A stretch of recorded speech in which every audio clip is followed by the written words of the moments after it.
All right, folks, we're going to get started. Thank you once again for coming today. I really appreciate it. What we do tonight, we're also going to do the same exact thing on Wednesday night. So some people have asked, do we come to both? And the answer is no, just one or the other, tonight or Wednesday night. I am recording our session today so that we can put this up on YouTube and share it out with everybody that was not able to make it. My name is Zdrojewski. For those I haven't met, I'm the Director of Technology here in the district. And we wanted to have this kind of question and answer and presentation for the parents tonight for anybody that has children in grades 3 through 12. So let me ask a more specific question. By a show of hands, how many of you have children this year entering grades 6, 7, or 8? 6, 7, or 8. Okay, so those parents that just raised their hand, your children are already 1 year into the program. We did a 1-year pilot last year with our grades 5, 6, 7. And the teachers, and we provided them with the touchscreen Chromebooks that you're going to hear a lot about today.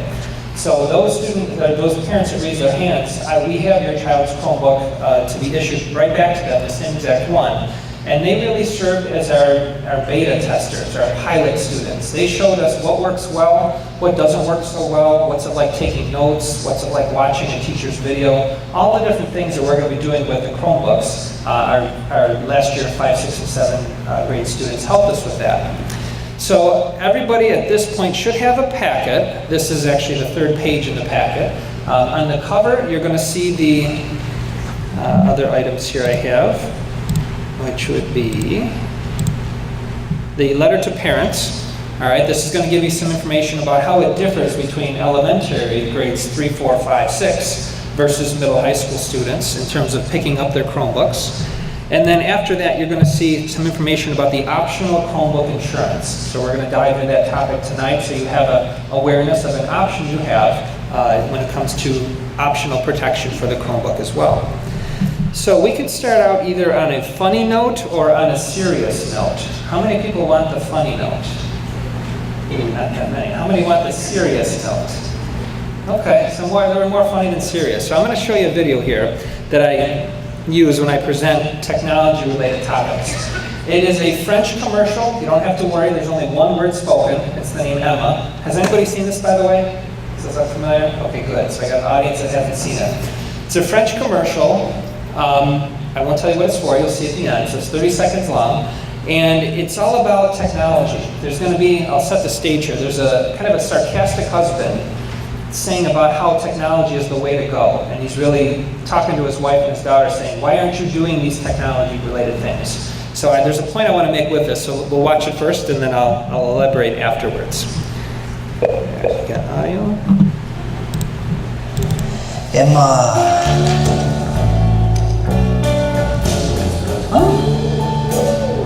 Emma. Emma.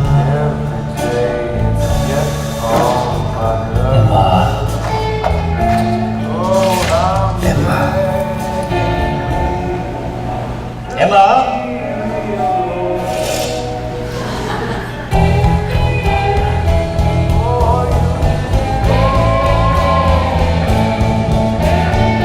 All right, so the French toilet paper commercial, you can all say that you saw that at an Oakfield parent night. So I think that's all about culture. That talks about the culture in that house. You have one parent saying, technology is the way to go, this is better than anything we've done in the past. But then you have the reluctance from other people in the household. The point that I think this makes is there's room for both. We want to embrace the technology, look at ways we can do things in different ways, but at the same time, relationships between human beings is still at the forefront. And that's what it is in our industry here in education, is the same thing. We're using additional tools that we haven't used in the past, namely a Chromebook laptop, but we still make sure we don't lose that human touch, because our industry that we're in is all about people. And it's the relationships that the parents, teachers, and students have that makes our kids successful. So I think that's a good way to set the stage, something to think about as we bring in new technology. We're not letting go of traditions and customs in the past. We're just using additional tools to help us get the job done. So I've set up my tabs here in order of where I want to go through. So I plan on talking for maybe the next 20, 30 minutes or so, giving you a whole lot of information. If you have questions along the way, I'm going to ask if you could just hold them so we can do a thorough question and answer period towards the end for the second half. But do make note of anything that comes up, because I know there's right now probably a lot of initial questions that you're going to get answers to over these next couple of slides. So the first off is where we started. I began this job about a year ago. I came into the district knowing that there was a desire to have a one-to-one program. That is something that's happening all across the country, not just in New York State, where school districts are providing a device. It started more 5-6 years ago with iPads. iPads are, if you haven't purchased one, $500, $600, $700. It's quite expensive. Good quality, but quite expensive. So for all schools, that was not really the best choice to go with. Then, about 2 or 3 years ago, Chromebooks suddenly came on the market. A Chromebook is just like a regular laptop computer, except it has some advantages over a traditional Windows or Macintosh computer. Namely, the first one, as you can see there, is the cost. It's typically half the cost, if not even a third of the cost. It's built with standard components. It doesn't have huge hard drives. There's not a DVD player inside of it. The screen is not a very high-res screen. All the things that make a laptop, $500-600. The ones we have are actually $315, and that is a touchscreen model, which is pretty impressive actually, because usually touchscreen models are over $400. Our $315 Chromebooks include 3 years of parts and labor warranty, and that covers a lot of the things that may happen over the next 3 years when the students are using them during that time frame. The second bullet point I think is important is I was, for 14 years, I was a middle school technology teacher at Amherst Middle School up until last year when I came here to take the job. And the big thing that I never liked is when you open a laptop screen, you're waiting. The teacher's ready to go, the kids are eager to go, you're waiting for Windows to boot up, and now it's applying updates, and now it's doing virus checks, and eventually it's, you lose the students. With a Chromebook, in less than 8 seconds, actually ours at timed it is under 6 seconds, opening the lid, within 6 seconds you're online. So the only slowdown is typing in your password. All the students have the password that's 8 characters long. It starts with OASD and then 4 numbers. That's the type of thing we saw our 5th, 6th, and 7th grade students type in seconds. So within 10 seconds, we can guarantee they're up on the internet and ready to go. So you don't have that lengthy boot up time like you would with a Windows machine. Third one, there's multi-user accounts, make them easy to share. We are issuing these directly to a student, but if for some reason they needed to use a friend's, they could log themselves into any Chromebook in the district and instantly have all of their bookmarks, all of their content. Nothing is stored on this device. This could be if the battery was dead, if it was left at home, whatever the case may be. If we had a student grab another Chromebook and log in, the experience is identical. So we don't have to worry about, like, this is my Chromebook and my stuff's on it. Like, I need that one Chromebook. Not necessarily, because we can have them log in on any Chromebook and they instantly have access to all their stuff. So that because it's stored in the cloud as opposed to stored on a hard drive. So that's another major shift with this kind of computing. We have hundreds, that should actually say thousands now, thousands of free apps and extensions in the Chrome Web Store. Great part is they're mostly free. And those that aren't free are 99 cents, $1.99, things like that the school district would be able to pay for on a volume purchasing plan. But most of the things we're going to use are all web-based, so whether they're using the Chromebook, or if they have a Windows computer at home, or at the library, or a friend's house, it's all the same, because they log in with their credentials, and it doesn't matter what computing device they're using, they have access to everything. Easier for someone like me, a tech director, to manage. Once I deploy this in August, September timeframe, I don't need to see it back again until June when we check it in. And if along the way we need to install apps or remove apps, I can do all that remotely and never have to touch or find where the device is. So there's a lot of intelligent things we can do to push out for one person, for a whole grade level, or a whole district without having to grab the machine and work on it directly. It automatically gets faster, as some of you that have laptops know. As they get old, what do they tend to do? They slow down, they get slower, right? The opposite happens on the Chromebook. It actually gets faster over time. You might be wondering how that's possible, especially with something that's much cheaper. It's because Google, every 3 weeks, releases a new version of their operating system. There are minor upgrades even every day, but major updates every 3 to 6 weeks. Meaning they optimize the hardware, and makes it get faster and faster and faster. So it's hard to believe with what we're maybe have grown up with computing, but these actually get faster over time as opposed to being slowed down by malware and things that you might experience on a traditional Windows machine.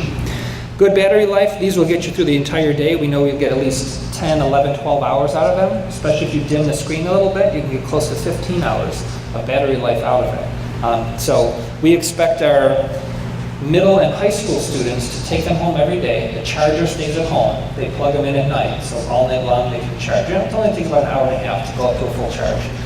No fear about leaving them on the charger. They can't overcharge. It's just like a cordless phone. Just leave it on the charger whenever you can. It's kind of the best way to go. And they will get a full day's use when they're in school, even if every single class period they happen to be using it, which it probably won't be the case for every period. But if they needed to, it would last them the full day. So that's another consideration we had when we looked at what kind of computer would last us. It says built-in antivirus, but that's kind of misleading. You can't get a virus on the Chrome operating system because it's not a traditional computer. It doesn't have a hard drive with programs installed to get infected. It's essentially just a tool to get out to the internet. And everything you're running running it on Google servers or somebody else's servers. So it doesn't have the capability of, on purpose or by accident, getting a virus. So that's a good thing. It helps us out with keeping things reliable. So you may be wondering now, what kinds of things can we do on Chromebooks? Well, you can do the typical things like check your email, write up a word processing document, look at your calendar, look at handouts the teacher's given, turn in things, check grades, all that kind of basic stuff. But we want our students here at OA to be creating content, not just consuming content. So we're talking video podcasts, audio podcasts, radio shows, creating music, creating videos, all sorts of educational and entertainment-based videos. So to do that, I'm going to show this video here. There's 3 different apps that are available on the cloud, not just Chromebooks, but on the web. One is called WeVideo, another one is called Soundtrap, and the third one is called Explain Everything. So this little 2-minute video is going to go through how a school district is using all 3 of those together on Chromebooks. Mullenweg Middle School is a public school. We're located in Lakewood, South Carolina. Our school is one-to-one technology, and so every child carries a Chromebook.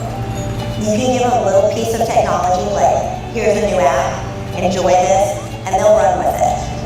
All right, you should be logging into WeVideo. Today I asked you to look at the flood documentary that you made. WeVideo is a communication platform where all types of media come together. They have to really think critically and decide what are the pieces that my audience has to know. Maybe we'll show a clip after we mention the survivors. Okay. The best part is seeing them create something that they're really proud of and think, wow, I was capable of that and I didn't know it. Go ahead and get with your partner. I'll get your Chromebook passed out page. Using Explain Everything, we'll go ahead reading our topic of meaning, median, and love. Explain Everything is an interactive whiteboard app. The number on the side represents the frequency, the numbers at the bottom represents the business. It really took about 15 minutes to learn how to use it. But it doesn't feel like that. Explain Everything definitely helps my students here and there. Thank you. So next year, part of the Human Body Project, we're working on Soundtrap to do our PSA, our public service announcement. Soundtrap is an app that students can use to capture audio and music and spoken word. This is Rachel and Michelle on the Michelle and Rachel podcast. They play it, they hear themselves like, oh wait, that is not what I want to see. So it gives them their own feedback. It also helps with cognitive thinking. We're trying to capture a quick snapping. We didn't have to wait. So we just broke a pencil. It makes the class more accessible, it makes it more interesting because it will be something that they look forward to hear all of it together. Chromebooks. And the apps that we use allow students to level up in terms of creativity, collaboration, critical thinking. We teach the 21st century skills because we've got a 21st century learner.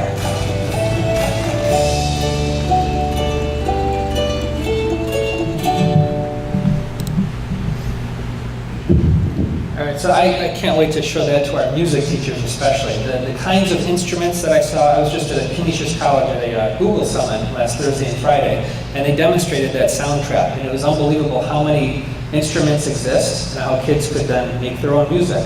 Because we teach about copyright, we don't want them to use copyrighted music and things, so we say make your own song. And they go in and they add audio tracks and drum beats and all sorts of things that really make it very engaging for them to learn, what is tempo and tone in more of a dynamic way. So those 3 apps we have purchased for all of our students to be able to use on their Chromebooks, so that will be coming soon. All right, if you've ever been to an Oakfield Board of Ed meeting, I've shown this many times there, the plan is how do we make sure that students have a reliable Chromebook year after year after year? Now, if you haven't seen the parent letter that I sent home first, we can really say thank you to all of you and everyone across New York State that pays taxes. Because the Smart Schools Investment Act, which was something we all voted on in November of 2014, was to get I think it's $2.1 billion across the state for technology upgrades. So a rural school like ours can tap into the statewide pool of money rather than just local here in Oakfield. And we have ability now to spend money that was given to us by the state taxpayers.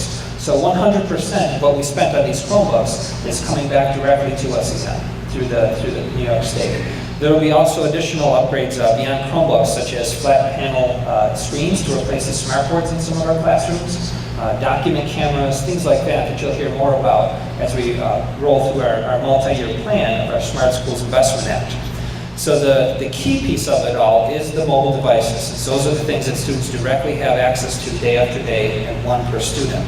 So last year we purchased the green ones, all right? That was for the teachers and teacher assistants and students in grades 5, 6, 7. Notice how it travels across horizontally. Those same Chromebooks stay with the same student 3 years in a row.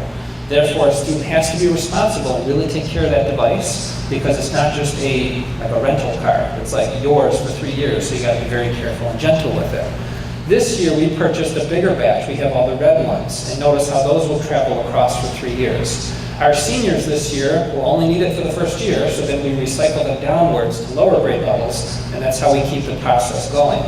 So it's color-coded by school year, just to show how everything works across. And as I mentioned, this year we purchased 450, last year was 300, and if our enrollment numbers basically stay the same, that will flow through year after year. Right now we're using the Smart Schools money. That gives us 100% of the money we spend comes right back to us. But that won't be around forever. Maybe 5, 6, 7 years from now, we won't have that allotment of money anymore to spend. So then it will shift to local tax dollars. I did the math and showed a video to the Board of Ed members about what that looks like. When we are buying them through OACS, which we receive 81% of the money back, 81% state aid instead of 100%, it comes down to be $27 per student per year. So when you think about that, to give each student a laptop computer, $27 per student per year is what it comes out to be after state aid comes back to us. So we tried to prove that it is a sustainable thing to do after Smart Schools money has been used up. So that's enough of the financial side here. This is the packet of information that I've sent both electronically and you have it now if you're here today. The piece that I want to break down is this first table here, the difference between elementary students, grades 3 through 6. They are going to store and charge their Chromebooks in the classrooms. Some of the teachers have told me they want their kids to take them home, whether it's to work on projects, homework, their own interest, whatever the case may be. So that's going to be done at a per teacher level. They will decide if and when and how frequently students in elementary school bring their Chromebooks home. The idea is we would keep the chargers though in school, so we would make sure they're going home with full charge, but just to have one less thing to carry, that elementary school students would leave their chargers at school. Now we contrast that with our 7th through 12th graders in the middle high building. They are going to be taking their Chromebooks home each day to be able to charge them. The exception might be if there's sporting events, things that you will hear teachers and administrators go through on a more one-to-one basis. But the idea is the chargers for middle high school students stay at home and they leave them plugged in overnight to let them charge. As I mentioned earlier, about an hour, 2 hours max to get up to a full charge. The pickup day for those would be the last 3 days before our Labor Day weekend, so at the end of this month, which would be Wednesday, August 31st, Thursday, September 1st, and Friday, September 2nd. Those 3 days between 9 to 2, students can come in, pick them up, and be able to take them home for the weekend, so that they'll have them for the first week of school. Now we know we probably won't see every student coming in to pick them up, so those that we miss, we will make sure that we get those Chromebooks to those students during the first week of school. So we've already promised our teachers by week 2, you can expect to be one-to-one and plan your lessons so that every student has a device. But during week 1, that's our time to make sure everybody has the required paperwork turned in and that they receive their Chromebook. So on the very last page of the packet we gave you today, if you flip to the back, you will see that is the form that we have students and parents sign. We've taken the form of language from about 5 or 6 different districts in the area that are doing similar things, customized it for what we're doing here at Oakfield. So down there's 10 different key points that we want the student and the parent to initial on to show that they've read it and understand it. And then at the very bottom is the main signature place. So that will be what the students turn in to be able to use their Chromebooks. Middle and high school students will bring that with them to pick up their Chromebook, and then elementary students will just provide that to their classroom teachers. Okay? So any questions on that process so far? The deployment process. Okay. So that is what we are doing to get them to the students. And we talked about the signature page. We have the 2 different dates here. And my contact information is at the bottom there too. So if anything comes up in the next couple of days, especially if it's fresh on your mind, feel free to reach out to me there. So on to next, the optional Chromebook insurance. At first, we weren't really thinking we were going to go down this road. A lot of districts decided that insurance is not something that's needed because chances are anything that happens in terms of a breakage of a screen is going to be covered under the manufacturer's warranty. Now, Dell promises me that the 3-year parts and labor warranty we have, and we've had some warranty work before, covers what would be considered manufacturer's defects. I had 1 screen break out of the 300 we had deployed this year for the students. And that 1 screen, I can't tell you if it was on purpose, by accident, because I wasn't there when it broke, but I shipped it in the way that I do to Dell, and they covered it no problem. So there is a chance that what might be truly a student's fault by dropping it in a cracked screen, that Dell would cover that anyways under the standard manufacturer's warranty. All right, so as you can see in green I have up there, the fee that we were quoted, whether we're insuring 1 or all 600 of these, it's the same price, is $29.51, and that covers the student for the entire school year. It's a 0 deductible policy, meaning once you pay in the beginning of the year $29, you don't have to worry about it for the rest of the year. If something breaks, there's no fee to replace that or replace or repair that Chromebook. Another benefit too is, and I don't have it on here, is they said unlimited claims. So if you have a clumsy child that tends to break repeatedly, the company tells me they're not going to suddenly cut off that insurance policy. It's still in effect. So it is, I think, a very peace of mind offering thing, because you, of course, know your child better than any of us do. If you think it's something that would be helpful, the $29, it'll give you that peace of mind for the year. So the way it works is the school district does not collect any money. We stay out of that business. It's done through an online portal. The portal it's in yellow right there, my.safeware.com, and it's not on yet. It's going to be turned on the day we start deploying Chromebooks. We give them out starting on August 31st. So for a 2-week time frame, parents can go onto that website, purchase the plan with a credit card for $29, and then it registers, you have to register with the serial number on the back of the Chromebook so we know it's yours. Then after 2 weeks is up, this company gives us a list of all the people that have purchased it so the school district knows who has purchased the plans. And then it is in effect for the entire school year. And as you can see from the checklist, it covers all of those things. Now, all of those things are not covered under a Dell manufacturer's warranty. We had a couple of battery issues this year, and they determined that was not user's fault, that was manufacturer's fault, and they covered that for us. So I sent in, out of those 300 Chromebooks, I'd say about 11 of them total, and maybe 9 of them were battery issues. One was a cracked screen, and the other one was a screen that was flickering, but that was that way right from the start when we turned the Chromebook on. So we've had pretty good luck so far with how they've been used by our 5th, 6th, and 7th graders. However, last year they did not really take them home. There were some cases where they did, but the majority of the time the Chromebooks spent their time in school. So that may play into the factor of how well they stay intact. So I might as well jump into this piece too here. All right, so the fine print as well. Our Oakfield Board of Education approved a couple months ago when we were putting our plan together a repair fee. If for any reason the child, this is if they don't have insurance, if you don't buy the insurance, if there is a repair that's needed, the first time it's a flat rate fee of $35. That will cover whatever it is, whether it's a major or a minor incident. A second incident, price goes up, now it's $75 to cover that Chromebook repair. And the third time, if hopefully, many districts I talked to, nobody's reached the third time. If a third time in that school year happens, it's full replacement value. It's $350 to replace the Chromebook. So the way it is set up with the fee structure or the policy structure, I have a slide that shows it here, this would break it up like this. You'd fall into either the with insurance or without insurance category. So the upfront cost for insurance, $29 out of your pocket at the beginning of the year. We realize that that's not possible for everyone, so that's totally an option. You don't have to put the optional insurance out there. But if there is a deductible claim, so this one has nothing, as we mentioned, zero deductible, unlimited claims. But if you choose not to do the insurance, there's a chance if an assessment that it was student fault and not accidental by a manufacturer defect, $35, $75, $315 for those incidences.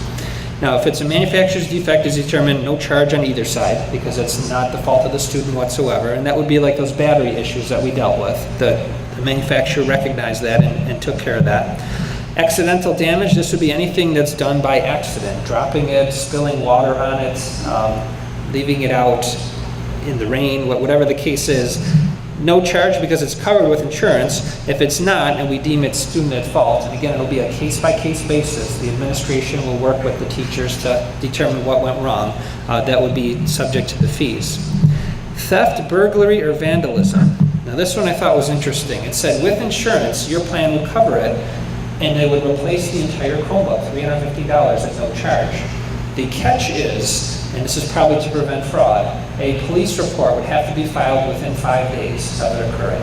Because the police report is what's used to give to the insurance agency to file an authentic claim and say that it needs to be totally replaced. If there is theft, burglary, or vandalism and you don't have insurance, it's just like if it happened to a school district textbook or the graphing calculator issued by the school.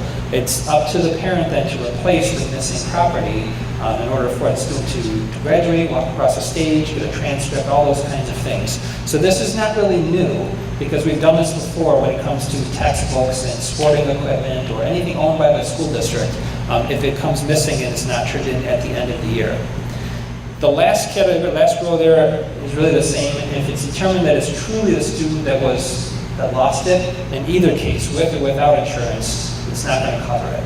So we want to make sure that students are adopting those good practices where they have their locker. If they're not using that Chromebook, they put it right in that locker. And it's not just left out on a cafeteria table or something like that. Now we do have tracking capabilities, GPS capabilities built right into this, which I'll show you in a little bit. You might be amazed at how much stuff we can actually tell remotely about that Chromebook, from browsing history to where it was last turned on with Wi-Fi. All that stuff is trackable, and I'll show you that within the next couple slides here. So that is our information we have for you about insurance. The portal will look like this. It goes live on August 31st. So you'll be welcomed to a screen that looks like that. And then in this area, you would type in the serial number. It would be right on the back of that Chromebook. And then the student's first name, last name. And I believe that's all you have to, and then the payment information. So the policy is written in the school district's name, but it's the parents that have the option of paying the premium if they choose to for their child. So I think in that way it gives us the best of both worlds. There are some districts in our GV-BOCES region that are mandating the parents pay an upfront cost to receive the Chromebook. I've seen anywhere from $35 to $50 or $60. Sometimes it's from a third-party company like this. Other times it's the school district directly, just collecting a pot of money, and then actually they sometimes give it back at the end of the year if there was no claims filed. There's lots of different models out there. So what we looked at was, we'll go with this model, have it so the school district's not involved in the collection of money, and the parents have the option of purchasing it or not for each child. All right, moving on to my next slide. So this is called GoGuardian. This is how we filter and track and keep track of our inventory as well. We do a lot of things with the GoGuardian tool. It's an app that's installed in the background on all district Chromebooks, and it cannot be circumvented. We've done things on the Chromebook like we've disabled guest mode, so you have to log in with an OA Hornets student account. It won't work with a personal account. You can't use incognito mode. If anybody knows what that is, that's where you can browse stuff and the browser's not tracking where you're going. That's disabled. So we have it set so that students cannot bypass our filter, and whether they're getting Wi-Fi here from in school, or from McDonald's, or your house, or a friend's house, or a library, it's all the same, because the filtering is done on the device, not from the network connection that you're on. So that way we have peace of mind knowing that it's always being filtered wherever the student's getting Wi-Fi from. So there's a lot I can dive into here. I'm just going to go right to the user area, and I will use our assistant principal here at the high school as our guinea pig for right now. So this is his browsing history. Even if he were to delete browsing history on the device locally, it's not really gone because it's tracked within GoGuardian. And you can see I can break it down by today, last week, last couple days, or since the beginning. We started using GoGuardian about a year and a half ago. And it will say every single site that the person has visited, so we can find the history there. This breaks it down by top sites. So it looks like, I guess that would make sense for an assistant principal. He's on an education-based website quite often there. He does have beehives and does bees for making honey on the side, so that's probably why Bee Source is there. So it's interesting, you can see all the places that students go. With our students, we can actually see, are they spending time on gaming sites, or are they productivity sites, or educational-based sites? So we could break it down by groups of users or by specific people like this. Google searches, these are any words typed into the Google search bar. So, and if there are certain keywords typed in, it will send a red flag and alert me instantly through email. But you'd be amazed at the list. I do not want to show that list to anybody. It's over 2,000 words that are swear words and vulgarity, and in English and Spanish, in multiple languages. So keywords like that will red flag it for us, so we get a heads up on any incident that we need to know about. But it looks like in this case, Mr. Montroy was just looking up stuff in the Google search bar, a phone number and some other educational stuff. Google Docs that the person has accessed are all listed here. Now I can't show you these Google Docs because they belong to him unless he's shared them with me, but these are the titles of them so we can see what kind of productivity things they've been doing. I checked this before, he must not have been on YouTube recently, at least in the past couple days there. Let's actually switch it and look for the last 30 days, see if anything comes up. No, he must not be going on YouTube on his Chromebook, but our students are. You can imagine, it's a popular place they go on YouTube to get any kind of information about how to do something, entertainment-based, education-based, but Google and YouTube are both filtered through GoGuardian as well. So we have what's called safe search mode, which captures a lot of the inappropriate things that are on YouTube. And then any apps and extensions that are installed. Now, we've looked at kind of two sides of the coin here. One is we open it up to the students and let them install any app or extension that they want. All right, we give them freedom to do that. The downside of that is they could go nuts with that and install Baconator apps. And I saw one that you open a new tab in Chrome and unicorns pop up on the screen. And there's students saying, how come I can't get to my teacher's work because there's too many unicorns on the screen? I don't want to get into that situation where we're finding a tool to be a hindrance. So we're going to tighten the reins in the beginning of the school year and have it locked down to only the approved apps, and also apps that teachers push out to their students directly. So the students won't have free browsing like our 5th, 6th, and 7th graders last year like they had. We're going to start more restricted and then see how that goes before we loosen it up and then let them explore the entire store. So when we get to that point where we let them put whatever they want on there, this is a list of what that person has installed. And if we notice that, oh, this is something that shouldn't be there, we can hit one button and now it blocks it for every Chromebook in the entire school district within a minute. So we do have that capability, if need be, to blacklist certain apps, deny them. But we're going to start out restrictive and then loosen up as time goes on to be able to give the kids a good experience with managing their digital footprint and using digital tools. Now, if there was any flagged activity, that would show up here. He has been a good person. He's not looking at questionable sites. If he was, they would be listed here. And if they're listed, it doesn't mean that they got onto that site. It just means they made the attempt to get onto that site. So that all is logged automatically here inside of GoGuardian. And then locations.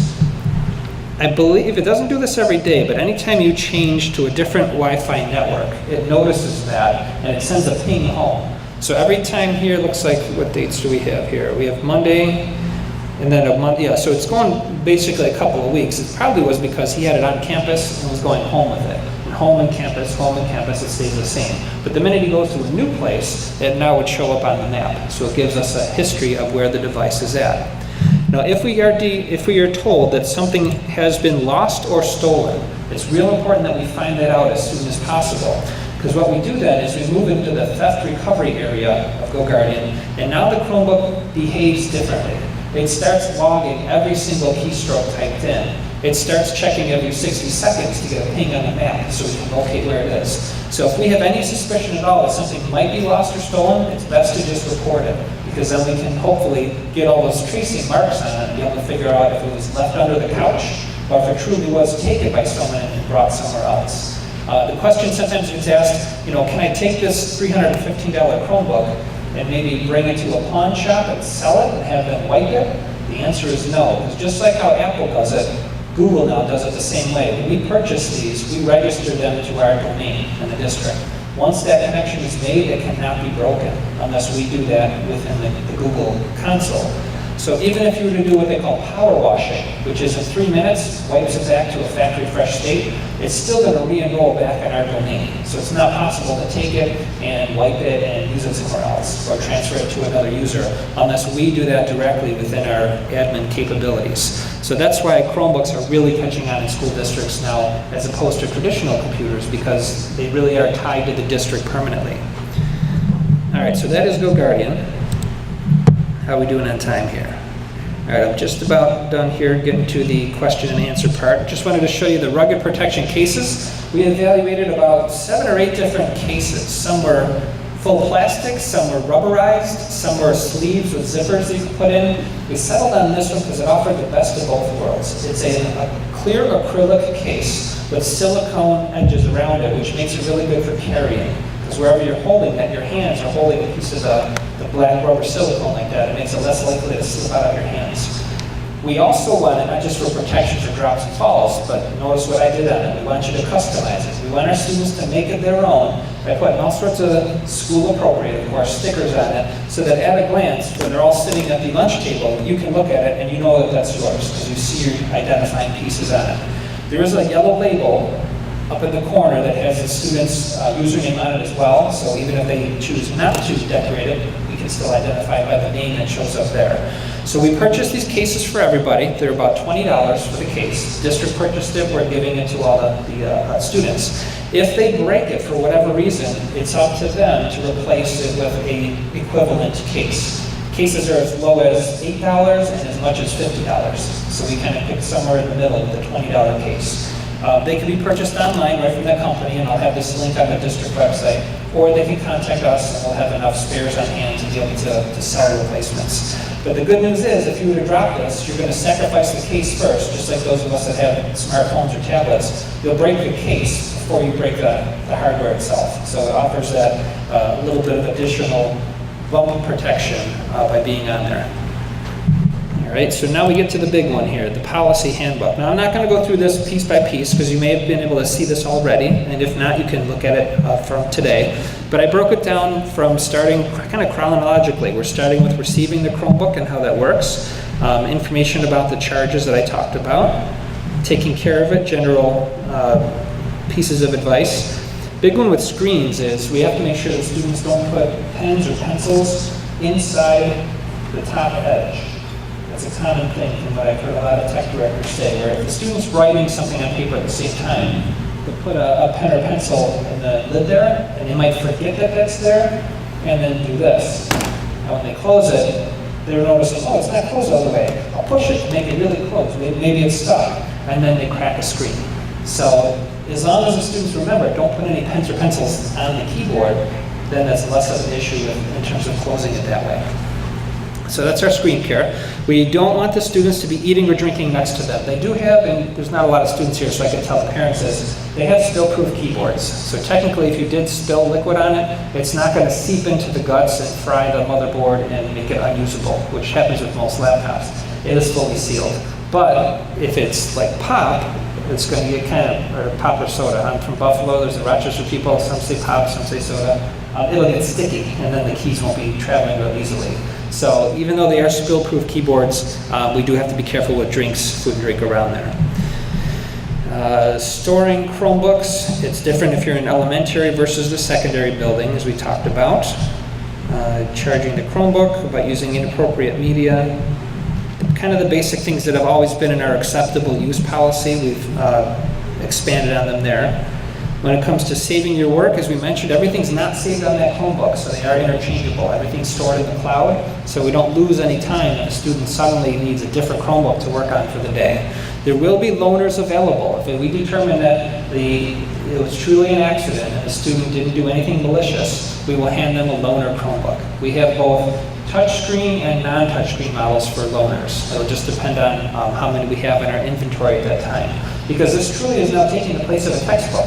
Just like in the past, if you didn't have a textbook, you couldn't be part of a course because that was a key piece of equipment. This now is taking the place of that, so we have to make sure we have a Chromebook in functioning order for every student every day.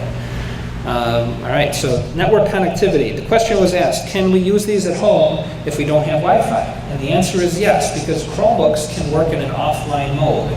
Some of our 7th graders, especially with Mr. Pete, one of our ELA teachers, learned how that works. The way that, if you need an access to a document, you have to make sure before you leave this campus where we have Wi-Fi to right-click on it and choose Save Offline. It'll then download that file directly to the machine, so now you can open it anywhere without needing Wi-Fi and work on the document. You can also create a brand new document, a new slideshow, a new spreadsheet, a new essay. You can create things that way. You just don't have the advantages of working in real time with another person or sending or receiving emails, but when you come back to campus the next day, that's when all of that would take place. So Chromebooks do have the capability of working offline. You can also use SD cards like digital cameras have, or USB flash drives. They can be plugged into here as well. Some students like to download things to the flash drive, their teacher's videos, and then plug in that flash drive to their flat screen TV if they have one, or their gaming console. Now, instead of looking on this little 11-inch screen at a video your teacher made for you, you can look at it on a big screen at home if you have a flat panel TV, and most of them have a USB port on them. So we've seen a lot of great uses both at home and at school with the Chromebook that way. All right, the frequently asked questions. I've given you a list of, 21 of them that I could come up with. So if you want to take a look, if you haven't yet, take a look through those 21 now, because some of the questions you might have could be answered in that list. But I want to give you a chance now to ask anything at all around the Chromebooks that we have covered so far. So who'd like to start us out?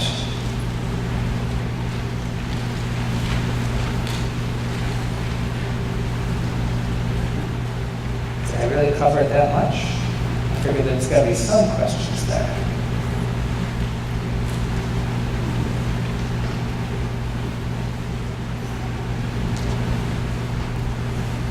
Question here, yes?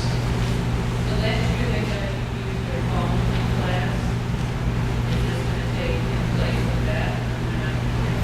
Yes, good question. I'll repeat it again. She said last year the students were able to use their phones in class. So will this take the place of that? The answer is yes, because now we're guaranteeing that every 3 through 12th grader has a device. So now the device they use to access things online and create things will be this device.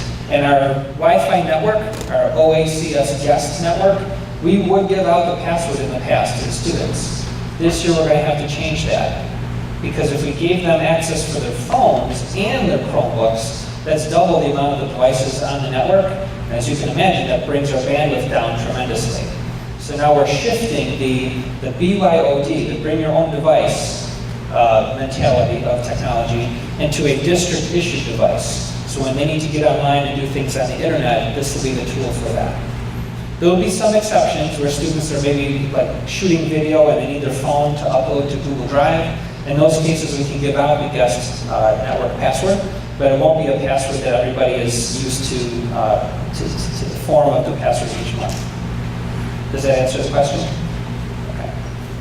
Any other questions? Yes, in the back. As far as like for kids who play sports and they have to take their devices home with them when there's away games, is there something in place for it to be secure when they're away games? That question has come up, and we've talked about if the student doesn't need their Chromebook that night, that they could leave it in school at an instance like that where it's an away game and we don't want to leave it on a bus. But since a lot of the students will be in the same situation, the coaches would have the ability to make sure like the bus is locked or find a designated place to have them locked. If they're leaving our campus and then coming back to our campus, we can have one place where we lock them all up. But that will be, our administration is going to work with the coaches on looking at the best way to do that. I'm thinking there's going to be more than one way to solve that problem. But that question has come up, especially with sports teams and being off campus with them. Other questions?